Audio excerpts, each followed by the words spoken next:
Dear Kitty, to continue the secret annex daily timetable, I shall describe the evening meal.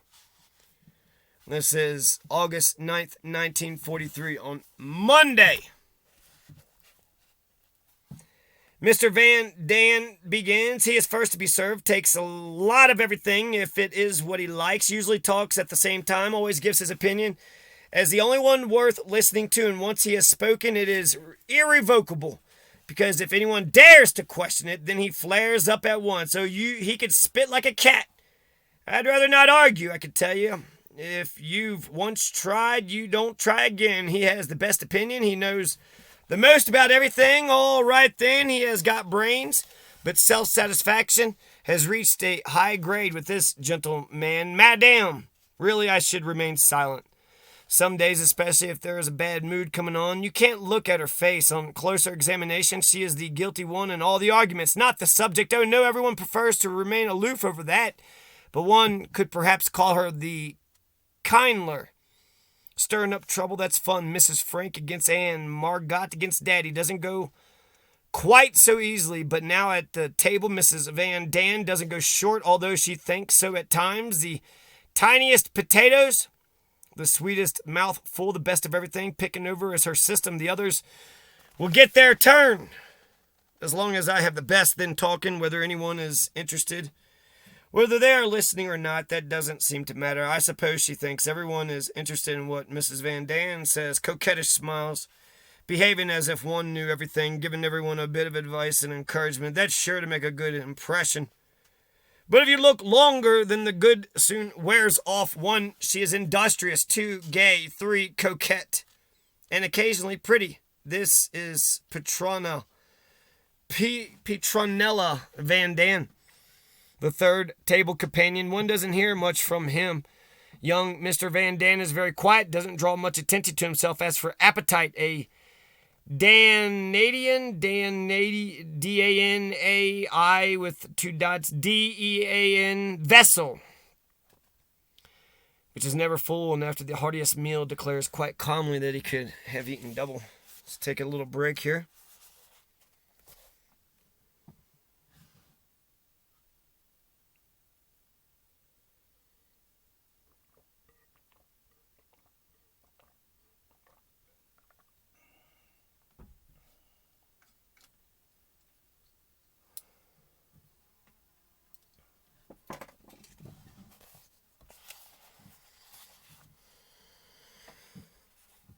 Number 4. Margot eats like a little mouse, doesn't talk at all. The only things that go down are vegetables and fruit, spoiled as the Van Dan's judgment. Not enough fresh air and games, our opinion. Beside her, Mummy, good appetite, very talkative. No one has the impression as Mrs. Van Dan. This is the housewife. What is the difference? Well, Mrs. Van Dan does the cooking and Mummy washes up and polishes.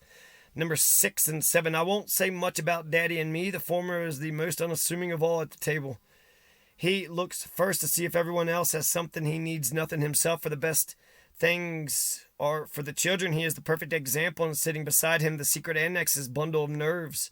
Dr. Dussel helps himself, never looks up, eats and doesn't talk, and if one must talk, then for heaven's sake, let it be about food. You don't quarrel about it, you only brag. Enormous helpings go down, and the word no is never heard. Never when the food is good, and not often when it's bad. Trousers wrapping his chest, red coat, black bedroom slippers, and horn-rimmed spectacles. That is how one sees him at the little table, always working, alternated only by his afternoon nap, food, and his favorite spot, the lavatory. 3, 4, 5 times a day, someone stands impatiently in front of the door and wriggles, hopping from one foot to the other, hardly able to contain himself. Does it disturb him? Not a bit. From 7:15 till 12:30. From 12:30 to 1 o'clock. From 2 to 15:15. From 4 till 15:15. From 6 till 15:15. From 11:30 till 12, one can make a note of it. These are the regular sitting times. He won't come off or pay any heed to an imploring voice at the door, giving warning of approaching disaster. Number 9 isn't a member of the secret annex family, but rather a companion in the house and at the table. Eli has a healthy appetite, leaves nothing on her plate, and is not picky and choosy. She is easy to please, and that is just what gives us pleasure. Cheerful and good-tempered, willing and good-natured, these are her characteristics. Eli that a dog, a cat? What is Eli? What happened to Mushi? They wouldn't let Mushi come in, but we're going to have Eli?